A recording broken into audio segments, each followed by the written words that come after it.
मासिक धर्म पीरियड्स। गोलियां खाकर शरीर पर अत्याचार न करें। साक्षी की नई नई शादी हुई थी। बहुत सपने थे उसके, जैसे हर लड़की के होते हैं। शादी को लेकर, अपने जीवन साथी को लेकर, जीवन की नई शुरुआत को लेकर। पहली बार वह अपने ससुराल आई। साक्षी एक पढ़ी लिखी, खूबसूरत, आज के ख्यालों वाली लड़की थी। दोनों की जोड़ी ऐसी कि किसी की नज़र न लगे। वह गुड़गांव में एक आईटी कंपनी में ऊंची पोस्ट पर था। साक्षी के सास ससुर भी पहले सरकारी नौकरी में कार्यरत थे, पर अब वह रिटायर हो चुके थे। देवर भी बढ़िया सी नौकरी कर रहा था। सब कुछ एकदम अपनी जगह पर सही चल रहा था। शादी के दिन सारी विधि करते करते और घर आते आते बहुत रात हो गई थी।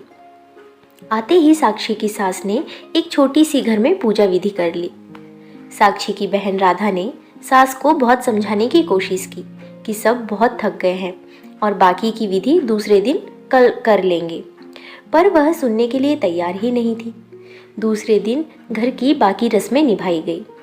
2-3 दिन बाद साक्षी के रसोई की पूजा करवाई गई और उसने पहली बार रसोई में हलवा बनाया, जो सबको बहुत पसंद आया।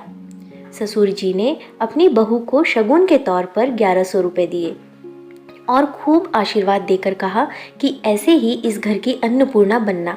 सास ने साक्षी को कमरे में बुलाया और कहा कि परसों मैं तुम दोनों के वैवाहिक जीवन की सुख शांति, नवग्रह शांति आदि के लिए पूजा रख रही हूँ। सुबह अंधेरे में ही उठ जाना, बाल धो के अच्छे से नई कोरी साड़ी पहन लेना। साक्षी सब कुछ बड़े ही गौर से सुन रही थी। अचानक सास ने पूछा, अच्छा तुम्हारी तारीख कब आने वाली है? मासिक धर्म की। कहीं ऐसा ना हो कि मैं इतनी तैयारी करूं और तुम सब पर पानी फेर दो। साक्षी को यह सब सुनकर थोड़ा अजीब सा लगा, पर ज़्यादा ध्यान नहीं दिया। वह बोली, नहीं माँ जी, अभी 5-6 दिन है तारीख को, कोई गड़बड़ नहीं होगी। हाँ, पर शादी की भागदौड़ में कुछ कह नहीं सकती। सास बोली, तो एक काम कर ले, गोलियां खा लेना ताकि पूजा में कोई विघ्न ना आए। साक्षी सिर हिलाकर अपने कमरे में चली गई। पूजा विधि सब ठीक से हो गई। सभी रिश्तेदार अपने अपने घर लौट गए। सुमित की भी छुट्टियां खत्म होने वाली थी। वह कमरे में आई और सुमित ने जोर से साक्षी को अपनी तरफ खींचकर अपनी बाहों में ले लिया। वह उसके करीब आने की कोशिश कर रहा था। उतने में साक्षी बोली, सुमित मुझे तुमसे कुछ बात करनी है। पर सुमित कहाँ सुनने को तैयार। साक्षी ने कहा, सुमित प्लीज़, बात ज़रूरी है। आज मन की बात उतना ही सुनते ही सुमित साक्षी की तरफ देखकर बोला, क्या हुआ, कुछ कहा क्या? माँ ने। साक्षी बोली, माँ जी ने कहा है कि अभी घर में मंगलमय वातावरण है, इसीलिए अभी ऐसा कुछ मत करना। चाहो तो मैं तुम्हें बाद में खुद टिकट निकाल कर दूंगी, तब खूब घूम लेना मन भर के। सुमित, तुम्हें नहीं लगता यह सब थोड़ा अजीब है? उतने पर सुमित ने कहा, साक्षी, माँ थोड़े पुराने विचारों की है। वह बाहर से जितनी कड़क स्वभाव की दिखाई देती है, अंदर से उतनी ही नरम है। तुम कभी भी उन्हें किसी चीज़ के लिए मना मत करना, क्योंकि यही छोटी छोटी चीज़ दिल में घर कर जाती है और आगे कितना कुछ भी कर लो फिर दिमाग से जाती नहीं। मैंने माँ को कभी किसी बात के लिए मना नहीं किया और यह सिर्फ 4-5 महीने की ही बात है।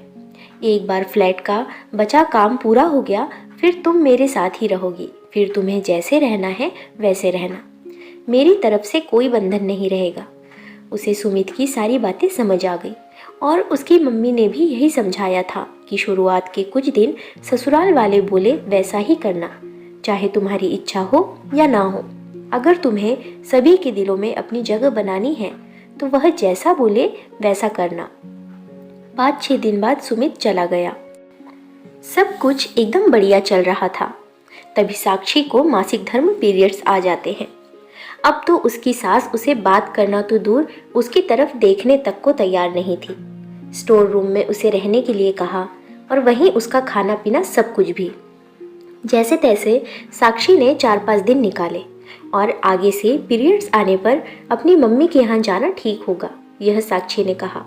तो सासू माँ बोली कि हाँ सही भी है, घर भी अपवित्र नहीं होगा और मुझे बार बार छुआछूत के कारण साफ सफाई भी नहीं करनी पड़ेगी। लोग कहते हैं यह सब भगवान को चलता नहीं, फिर फूल कैसे चल जाते हैं? भगवान को फूल आने के बाद ही तो एक पेड़ को फल आते हैं। वैसे ही एक स्त्री का शरीर होता है। गर्भ धारण करने के लिए मासिक धर्म जरूरी है। इस बात के बिना तो कोई इंसान जन्म ही नहीं हो सकता। जाने दो, क्यों मैं इतना सोच रही हूँ, मुझे कहाँ यहाँ रहना है, 4-5 महीने ही तो निकालने हैं। ऐसा कहकर उसने खुद को समझाया। थोड़े दिनों बाद कभी तीज त्योहार तो कभी कोई पूजा, कभी कुछ तो कभी कुछ, ऐसा कहकर साक्षी को गोलियां लेने के लिए कहा जाता है और घर में लड़ाई ना हो इसीलिए वह गोलियां खाती रही। उसका वजन बढ़ने लगा था। समझ नहीं आ रहा था ऐसा क्यों। खाना भी लिमिट में था, एक्सरसाइज भी समय पर करती थी, चिड़चिड़ी बहुत हो गई थी और शरीर और मानसिक तनाव वह अलग पर सुमित के पास जाकर सब ठीक हो जाएगा ऐसा सोचकर खुद खुश हो जाती थी। कहते कहते साल भर निकल गया। अब कहीं जाकर वह सुमित के साथ रहने लगी। अपने फ्लैट में सब कुछ बढ़िया चल रहा था। एकदम माँ जैसा। कभी कभी सास का फ़ोन आ जाता कि अभी यह पूजा है और वैसे कोई बात हो तो गोलियां खा लेना। सुमित तो मना कर ही नहीं सकता और वह खुद को समझाती कि बस एक बार ही कहीं नौकरी लग जाए तो यह कहकर मना कर दूंगी कि छुट्टी नहीं मिल पाई और बार बार गोलियां भी नहीं लेनी पड़ेगी। ऐसे ही छुट्टियों में दोनों घर गए। सभी नाते रिश्तेदार भी आए हुए थे। तभी सुमित की बुआ जी बोली, बहू हमें पता है तुम दोनों नए ख्याल के हो, पर शादी को 3 साल हो गए। कुछ सोचा है बच्चे के बारे में या अभी और समय चाहिए? भाभी तो भगवान के हाथ धोकर पीछे पड़ी रहती है, कब कोई खुशखबरी मिलेगी ऐसा लग तो नहीं रहा। और सभी उनकी तरफ देखकर हंसने लगे। पर साक्षी को यह बात तीर की तरह लगी, जो उसने कमरे में जाकर सुमित से कहना शुरू ही किया था। कि सुमित बोला, तुम चिंता क्यों करती हो, अभी हमारी उम्र थोड़ी ना निकल गई, घर जाकर किसी अच्छे से डॉक्टर को दिखाकर इलाज करा लेंगे। 2 दिन बाद वह एक अच्छे गायनिक के पास गए। डॉक्टर ने बैठने के लिए कहा। उन्होंने डॉक्टर को सारी बात विस्तार से बताई। इतने में डॉक्टर ने कहा कि पहले मुझे साक्षी तुम यह बताओ कि क्या तुमने हर महीने पीरियड्स आते हैं या कोई प्रॉब्लम तो नहीं है। साक्षी ने बताया कि उसे ज़रूरत पड़ने पर पीरियड्स होने वाले गोलियां लेनी पड़ती है। डॉक्टर गुस्से में बोली, क्या फ़ायदा तुम्हारा पढ़ा लिखा होने का, तुम आजकल की लड़कियां अगर सिर दर्द की भी गोलियां ले लेती हो तो पहले उसके साइड इफ़ेक्ट्स के बारे में पता करती हो। और तुमने तो साक्षी, मैं तुमसे क्या कहूँ अब, तुम्हें थोड़ी सी भी कल्पना है कि यह गोलियां लेकर इनका तुम्हारे शरीर पर कितना बुरा असर होता है। तुम्हारे फैलोपियन ट्यूब में ब्लॉकेज आ गए हैं। इन गोलियों के कारण और तो और शरीर में होने वाले हार्मोन बदल के कारण तुम्हारी दोनों ओवरीज डैमेज हो गई है। तुम्हारे गर्भाशय में गांठें बन गई है।